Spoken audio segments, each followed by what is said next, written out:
Bonsoir et bienvenue dans votre 19-20 en Languedoc-Roussillon. À la une ce soir, le sursis accordé aux 100 salariés de Multitech à Pérols dans l'Hérault.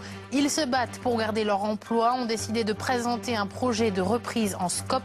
Ce matin, le tribunal de commerce de Montpellier leur a donné quelques jours de répit pour trouver les 400 000 € qui leur manquent pour poursuivre l'aventure. Explication à suivre. C'est l'histoire d'un roman 2.0, celle d'un écrivain dont la maison d'édition refusait de publier le deuxième tome de ses aventures et qui a décidé de jouer la carte des réseaux sociaux pour diffuser ses textes. Reportage à l'occasion de la Comédie du Livre.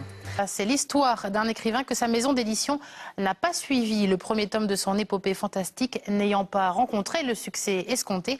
Alors Guillaume Méric, c'est son nom, tente sa chance via les réseaux sociaux.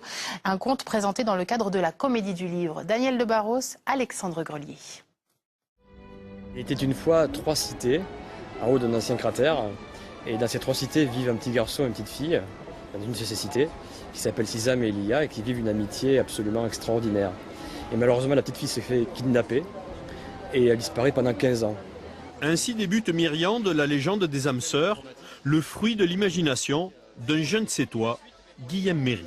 C'est de la fantaisie, un petit peu à la Seigneur des Anneaux, dans cet état d'esprit qui est très épique, avec beaucoup de personnages, beaucoup de sous-intrigues, des complots politiques, des grands combats héroïques.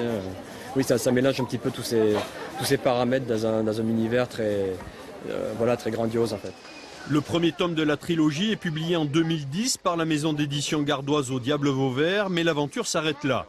Guillaume ne se décourage pas, adieu le papier, bonjour Internet, et chaque semaine, plus de 500 amis suivent les aventures d'Elia et de Sisam sur Facebook. Pour moi, c'était vraiment très important de faire prolonger la vie comme d'un enfant, en fait, c'est un peu ça.